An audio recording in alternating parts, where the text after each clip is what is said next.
3장 13절로 15절 말씀을 가지고 주일 예배를 통해서 하나님의 일은 혼자 하는 것이 아니다. 하나님의 일은 혼자 하는 것이 아니다. 라는 제목으로 말씀을 드리겠습니다. 우리가 1월 첫 주부터 하나님의 일은 어떻게 하는 것인가 이제 시리즈로 이렇게 말씀을 나누고 있는데요. 여러분 첫 번째는 어떤 말씀이었나요? 하나님의 일은 내 힘으로 하는 것이 아니다. 라는 말씀이었죠.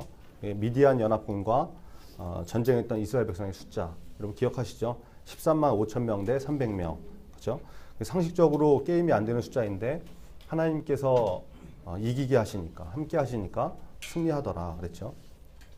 두 번째 말씀은 뭐였습니까? 하나님의 일은 다수결로 하는 것이 아니다였죠. 지난주에 나눴던 말씀인데 민주주의의 상징인 다수결로 하는 거 이게 아주 그럴싸해 보이지만 하나님의 일은 꼭 그렇게 하는 것만은 아니라고 그랬죠.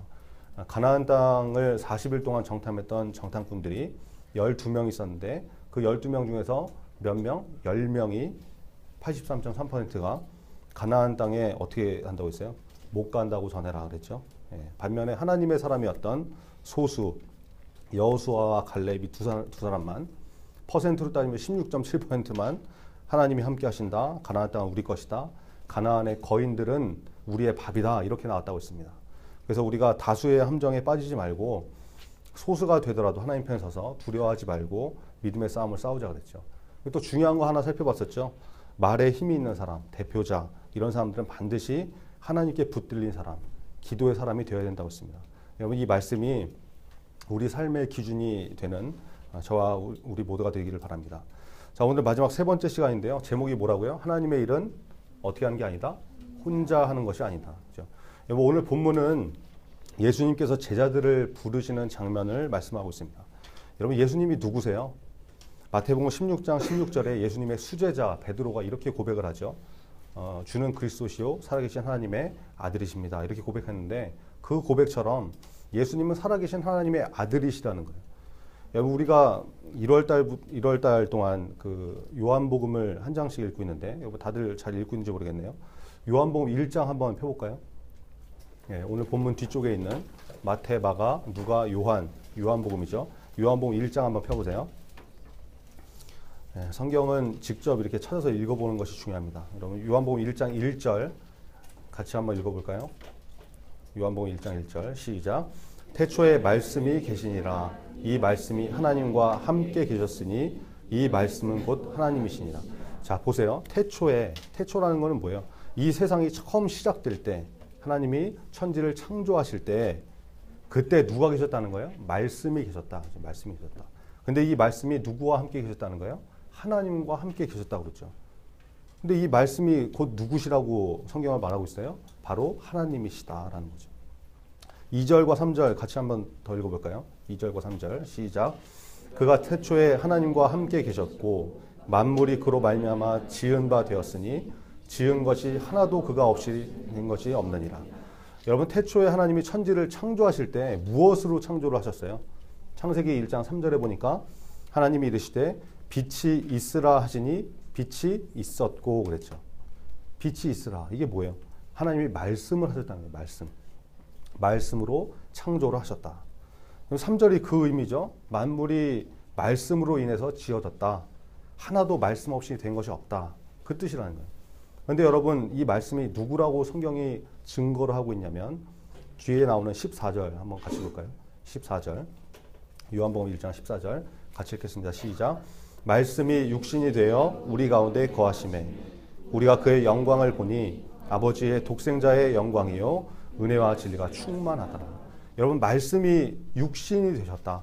사람의 몸을 입고 말씀이 우리 가운데 계셨다라는 거죠. 그분을 보니까 하나님의 독생자셨다. 이렇게 말씀하잖아요. 그러므로 성경이 증거하는 이 말씀이 누구라는 것입니까? 예수 그리스도다. 이분이 곧 말씀이시고 이분이 곧 하나님이시다. 여러분 이 사실이 믿어지는 믿음이 있기를 바랍니다. 예수님이 바로 하나님이세요. 그죠? 자 보세요. 하나님은 전지하고 전능하신 분이시죠. 예비 중일들은 너무 어려울 것 같은데 여러분 전지라는 말이 뭐예요? 전지. 모든 것을 아신다는 것이죠. 그죠? 모든 것을 아신다. 전능은 무슨 말입니까? 모든 것이 능하다. 가능하다. 하나님은 모든 것을 아시고 모든 것이 가능하신 분이라는 거예요. 전지전능한 하나님이시죠. 자, 하나님이 그러시면 예수님은 어떻겠어요? 예수님이 곧 하나님이시니까 예수님도 전지전능하시겠죠. 그죠? 여러분 복음서에 나오는 예수님 한번 보세요. 요한복음 4장에 수가성에서 만난 여인하고 대화하실 때 예수님이 처음 보는 여자인데도 불구하고 다 알고 계셨잖아요. 그죠?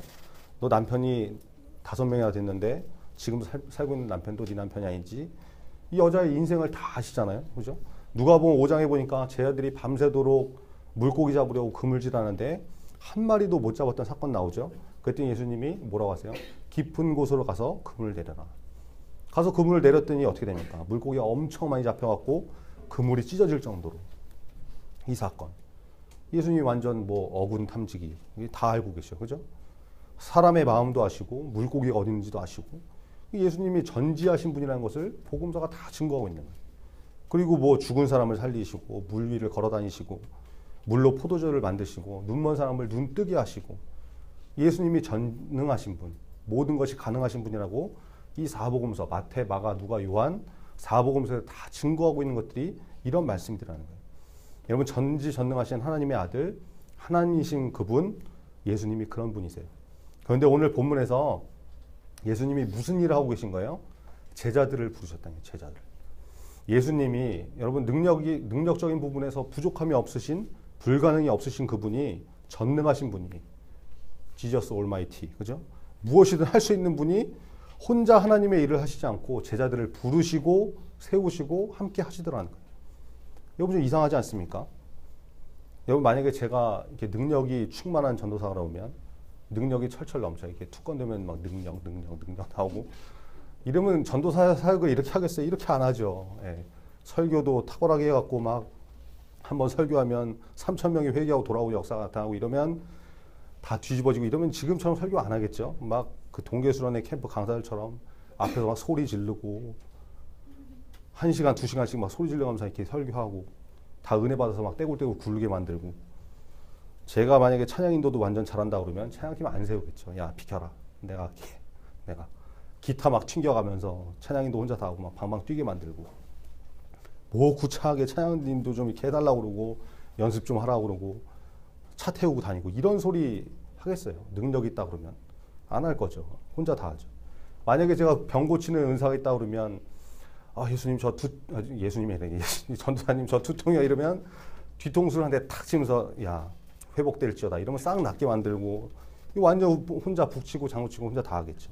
근데 그렇게 하지 못하는 이유는 능력이 없어서. 그렇죠? 설교도 15분 20분 하는데 그것도 몇 시간씩 준비해가지고 원고도 소식까지 다 써야 겨우겨우 하고 전도사님 설교에 은혜 받았어요. 이런 얘기는 뭐 옛날엔 진짜 많이 들었는데 지금은 언제 들었는지 기억도 안 나고 1년에 뭐 한두 번 정도 들을까. 그것도 영혼 없는 리액션 정도. 뭐 괜찮네요. 뭐 이렇게 하고.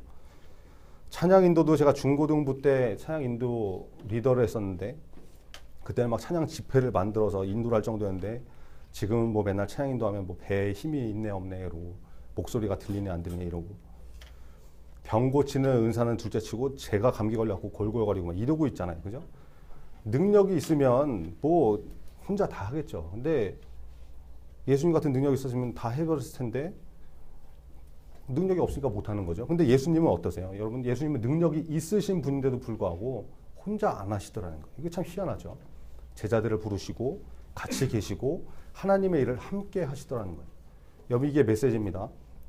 전능하신 예수님도 혼자 일하지 않으시고 사람들을 세워서 함께 하셨다고 그러면 우리는 뭐 말할 것도 없이 함께 더 일해야 되는 거죠. 그렇죠? 부족함이 많은 우리는 더욱 힘써서 함께 하는 모습이 있어야 한다는 거예요. 그럴 때 하나님께서 기뻐하시는 하모니가 나오고 하나 되는 공동체의 아름다운 모습이 나타나는 거라는 거예요. 여러분 보세요. 우리 중고등부에 백합화 같은 미니 성가대. 지난번에 한번 그 생명력이 강해갖고 잡초 갔다 했더니 너무 한다니 무슨 잡초라고 뭐 이렇게 이런 소리 엄청 하던데 그 백합화 같은 한떨기 장미꽃 같은 그런 미니 성가대 한번 보세요. 처음에 할 때는 그냥 뭐 신디 반주에 찬양만 하다가 바이올린이 들어가고 첼로가 들어가고 다음에 이제 또 뭐가 들어갈지 기대가 되는데 점점 아름다워지잖아요. 그죠?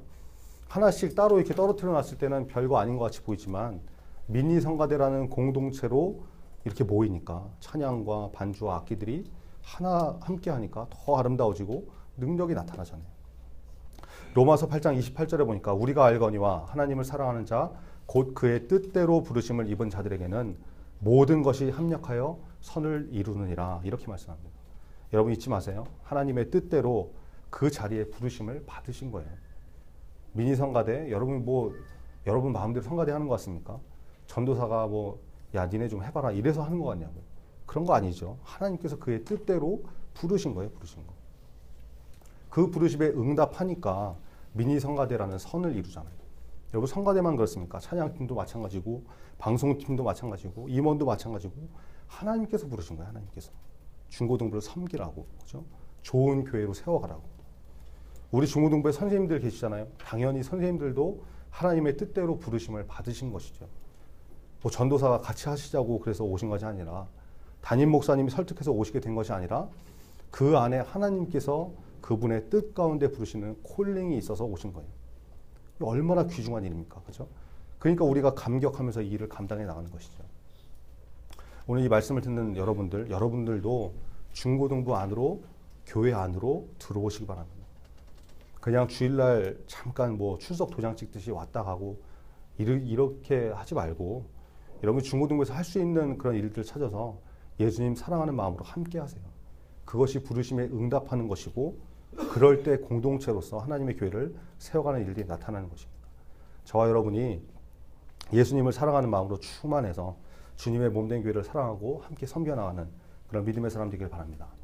오늘 본문 13절에 보니까 예수님께서 제자들을 부르시는데 어떤 사람을 부르셨다고 그래요? 자기가 원하는 자들을 부르셨다고 그러죠. 예수님이 원하는 사람들을 부르셨다는 거예요. 여러분 특별히 하나님의 일을 할 때는 함께 하고 싶은 사람하고 해야 됩니다. 그죠? 원하는 사람. 그죠? 생각해 보세요. 같이 있는 것이 힘들고 괴롭고 어려운 사람이라고 그러면 그게 무슨 일을 할 때 되겠습니까? 그래서 원칙은 원하는 사람, 하나님이 원하시는 사람이 그 일을 해야 되는 것이고 그 일을 하기 원해서 응답하는 사람이 그 일을 해야 되는 거예요. 근데 여러분 중요한 사실이 있어요. 예수님께서 원하시는 사람들을 부르셨는데 그 중에는 어떤 사람도 있었어요? 예수님을 팔아넘길 가롯 유다도 그 안에 있었어요. 여러분 이게 굉장히 중요한 것입니다. 교회 안에 가롯 유다 같은 사람이 있을 수 있어요? 없어요? 있을 수 있다는 거예요. 예수님의 제자 가운데도 있었는데, 그렇죠? 그래서 주의해야 될 건 뭐냐? 내가 교회 안에 있는 가롯 유다가 되지 않도록 우리가 스스로 주의해야 되는 것이죠. 굳이 도적 같은 역할을 하고 예수님 배반하고 팔아넘기고 이런 역할을 할 필요는 없는 거잖아요. 여러분 교회 안에 들어오는 것도 중요합니다. 안으로 들어오는 거 중요해요. 그러나 교회 안에 있는 가롯 유다가 되지 않도록 주의하는 것도 필요하다는 것입니다. 여러분 가롯 유다는 어떤 사람이었어요? 예수님을 위해서 귀한 향유 옥합을 들고 왔던, 그래서 예수님의 발에 붓고 예수님의 발을 머리카락으로 씻었던 여인이 있었죠. 그때 그 여인의 헌신을 미련한 일 취급하고 비난했던 사람이 바로 가롯 유다예요. 예수님이 일하실 때 제자들과 함께 일하시면서 그 조직에서 돈을 관리하는 사람이 있었죠. 돈을 맡아서 일하는 사람. 그때 그 일을 했던 사람이 가롯 유다예요. 근데 그 일을 하면서 그 돈을 막 빼돌리고 훔쳐가지고 자기를 위해서 썼던 사람이 가롯 유다라는 거예요. 결정적인 순간에 예수님 팔아넘기고 배신했던 사람이 가롯 유다였잖아요. 여러분 교회 안에서 그런 역할을 하는 사람, 구체적인 예를 안 들어도 되겠죠. 영적인 가롯 유다 같은 사람이 된다는 것입니다. 우리가 주의해야 될 모습이죠. 또 하나, 우리가 만약에 리더의 역할을 하는 사람이라고 그러면 예수님의 모습을 붙들 줄 알아야 되죠. 여러분 예수님은 가롯 유다를 미워하거나 차별하지 않으셨어요. 뭘 보고 알 수 있습니까? 3년 동안 가롯 유다가 예수님의 제자로 함께 있었다는 것을 보면 알 수 있는 거죠. 만약에 예수님이 가롯 유다를 차별하고 미워하고 핍박하고 그랬으면 여러분 유다가 그 제자들 그룹에서 버티고 있을 수 있겠어요? 그럴 수 없죠. 만약에 여러분이 어떤 모임에 들어갔는데 거기 책임자가, 리더가 여러분 엄청 미워해. 맨날 뭐라고 하고 잔소리하고 괴롭히고 핍박하고 이러면 어떻겠어요? 거기 붙어 있을 수 있어요? 없죠. 그죠? 당장 뛰쳐나가고 야, 내가 더러워서 나간다 이러고 여기 아니면 내가 있을 곳이 없어서 여기 있는 줄 아냐 이러고 때려치고 나가지 않겠습니까? 그렇잖아요. 근데 가롯 유다는 그러지 않았죠. 그게 가롯 유다가 참을성이 많아서 그랬겠습니까? 그게 아니에요. 예수님이 가롯 유다를 차별하지 않으셨다는 거예요. 더군다나 모임에서 돈 맞는 거, 재정 맞는 거, 여러분 이거 아무한테나 맡기는 거 아니죠? 믿을 수 있는 사람, 중요한 사람한테 시키는 거잖아요. 가롯 유다가 예수님 곁에서 돈 관리하는 사람이라고 했었죠. 그게 예수님께서 차별하지 않으셨다는 것을 증거하는 거예요. 이게 중요한 것이죠. 여러분 예수님이 원하는 사람들을 제자로 부르셨습니다. 그때 그 가운데는 가룟 유다도 있었다는 사실 여러분 꼭 기억하시고 우리가 영적인 가룟 유다 같은 사람이 되지 않도록 주의하시고 만약에 리더나 책임자라고 그러시면 가룟 유다 같은 사람도 차별하거나 미워하거나 이러지 않고 품을 수 있는 거죠. 그래서 회개하고 돌아오게 만들 수 있는 예수님 같은 리더십이 있는 저와 여러분 되길 바랍니다. 14절 여러분 오늘 본문 다시 한번 돌아볼까요? 예. 오늘 본문 14절 다시 읽어보겠습니다. 네, 14절 시작. 이에 12를 세우셨으니 이는 자기와 함께 있게 하시고 또 보내사 전도도 하며. 여러분 예수님이 혼자 일하지 않으시고 제자들을 세우셨는데 그 이유가 무엇이라는 거예요? 두 가지가 있는데 자기와 함께 있게 하시려고 했고 보내서 전도하게 하시려고 했다. 여러분 예수님이 제자들을 세우신 이유가 뭐예요? 첫 번째, 예수님과 함께 있게 하시려고 부르신 거예요. 여러분 하나님의 일은 외롭고 고독할 때가 많아요. 지난주에도 우리가 말씀 나눴죠. 세상 편에 사는 사람들은 많죠. 다수예요. 다수. 근데 하나님 편에 사는 사람, 구별된 사람은 생각보다 적습니다. 당연히 소수니까 외로울 수밖에 없죠. 그럴 때 혼자 있으면 여러분 오래 가지 못합니다. 믿음의 동지가 있어야 서로 의지하고 격려하고 도와가면서 사명을 감당할 수 있는 거예요. 오랫동안. 우리 중고등부 임원들 있죠. 왜 임원을 회장 하나만 뽑지 않고 부회장, 총무, 서기 이렇게 여러 명을 뽑았겠어요? 물론 뭐 할 일이 많기 때문에 혼자 다 못하니까 여러 사람을 세운 이유도 있겠지만 더 중요한 것은 서로 함께 있으면서 같이 일하라고 하는 거예요. 같이. 하나님의 일은 혼자 하는 것이 아니기 때문에. 전도서 4장 12절에 보니까 한 사람이면 패하겠거니와 두 사람이면 맞설 수 있나니 세 겹줄은 쉽게 끊어지지 아니하느니라 이렇게 말씀합니다. 여보 혼자 하면 지지만 넘어지고 패할 수밖에 없지만 두 사람이 맞서서 두 사람이면 맞서 싸울 수 있고 세 겹줄이 이렇게 꼬아놓으면 쉽게 끊어지지 않는 것처럼 사람이 함께 일하면 무너지지 않는다는 거예요. 여러분 전도사도 혼자 중고등부 섬기는 것이 아니라 부장 집사님도 계시고 총무 선생님도 계시고 각 반 담임 선생님도 계시고 또 도와주는 선생님도 계시고 왜 이렇게 많이 필요합니까? 하나님께서 일꾼들을 보내주시는 거죠. 함께 일하라고 함께. 그럴 때 각자의 부족한 부분이 보완이 되기도 하고 하나님의 도우심이 나타나는 역사가 있기 때문에 그런 거예요. 여러분 하나님의 일은 마귀가 그냥 두지 않습니다. 어떻게 해서든지 못하게 하고 방해하고 쓰러지고 넘어지게 하려고 그래서 더 이상 일하지 못하게 만들려고 그러지 우는 사자같이 그래서 막 달려들지 가만 놔두지 않아요. 왜 그래요? 그냥 놔두면 생명 살리는 일이 되니까 하나님의 나라가 넓어지니까 그죠? 그걸 아는 마귀가 가만히 두겠어요? 가만히 안 있죠. 여러분 수련회를 위해서 기도하고 계십니까? 수련회를 앞두고 얼마나 많은 마귀의 역사가 있는지 몰라요. 가기 싫게 만들고 싸우게 만들고 교회 떠나게 만들고 가만히 안 있죠. 왜요? 수련회 가면 은혜 받으니까 하나님 사람 되니까. 그러니까 자꾸 이것저것 다 동원해가지고 안 들을 말을 듣게 만들고 다투게 만들고 문제가 생기게 만들고 그러더라는 거예요. 여러분 그때 함께하는 동역자, 임원, 선생님들 이런 사람들이 함께 기도하고 서로 때로는 서로 격려하고 이러면서 위로하면서 힘을 얻는 것이죠. 여러분 예수님도 제자들을 세우실 때 함께 있게 하려고 세우셨다고 그러잖아요. 우리 주변을 한번 돌아보시고 나를 돕는 사람은 누구인지 또 내가 도와야 될 사람은 누구인지 힘들고 지쳐있을 때 내가 위로하고 격려될 사람이 혹시 있지 않은지 잘 돌아보시고 여러분 끊어지지 않는 세 겹줄의 역할을 서로가 해줄 수 있는 중고등부 되길 바랍니다. 또 하나 예수님이 제자들을 세우신 이유가 뭐라고 했어요? 보내서 전도도 하게 하려고 하셨다. 일을 맡기시려고 하셨다는 거죠. 여러분 능력 있는 예수님이 혼자 일을 다 하신 것이 아니라 제자들에게 일을 맡기셔서 같이 일하게 하셨다. 여러분 그럴 때 예수님이 일만 맡기시는 것이 아니라 그 일을 감당할 능력을 주세요. 능력. 15절 같이 한번 읽겠습니다. 15절 시작.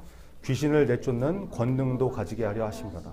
여러분 다른 번역 성경을 보니까 15절 이렇게 표현합니다. 그들에게 귀신을 쫓는 권세도 주셨습니다. 여러분 일을 하도록 보내시면서 그냥 보내신 것이 아니라 뭐예요? 능력을 주셨다는 게 능력. 여러분 하나님의 일을 할 때 하나님은 우리에게 그 일을 감당하실 능력을 주십니다. 그렇죠? 그냥 막무가내로 막 등 떠밀듯이 야 네가 그냥 알아서 해라 뭐 이러시는 분이 아니라 내가 너와 함께한다. 두려워 말아라. 내가 널 승리하게 할 것이다. 이렇게 말씀하시고 함께 하시고 힘주시는 분이 바로 하나님이시라는 거예요. 그래서 여러분 어떤 일을 맡게 되었을 때 특별히 하나님이 맡기신 일일 때 너무 두려워하지 마시기 바랍니다. 그 일을 할 수 있는 능력을 하나님이 주시기 때문에 그래요.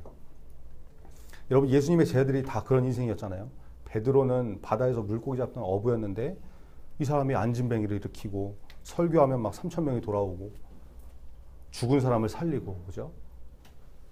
또 그런 일이 있었냐 이런 표정은 또 있는 것 같은데 여러분 성경을 한번 볼까요? 네, 전도사가 없는 얘기 하나 있는 얘기 하나 한번 봅시다. 사도행전 9장 한번 펴보세요. 마태, 마가, 누가, 요한 그 다음에 사도행전이죠. 사도행전 9장 36절과 37절 그냥 이제 쭉 펴놓으시면 될 것 같습니다. 사도행전 9장 36절, 37절 마태, 마가, 누가, 요한 그 다음에 사도행전이죠. 사도행전 9장 36절, 37절 같이 읽겠습니다. 시작. 요바에 다비다라 하는 여제자가 있으니 그 이름을 번역하면 도르가라. 선행과 구제하는 일이 심히 많더니 그때 병들어 죽음에 시체를 씻어 다락에 누이니라. 여러분 다비다라는 여제자가 있었는데 이 사람이 어떻게 했다는 거예요? 병들어서 죽었다는 것이죠. 40절 같이 읽겠습니다. 시작. 베드로가 사람을 다 내보내고 무릎을 꿇고 기도하고 돌이켜 시체를 향하여 이르되 다비다야 일어나라 하니 그가 눈을 떠 베드로를 보고 일어나 앉는지라. 여러분 보세요.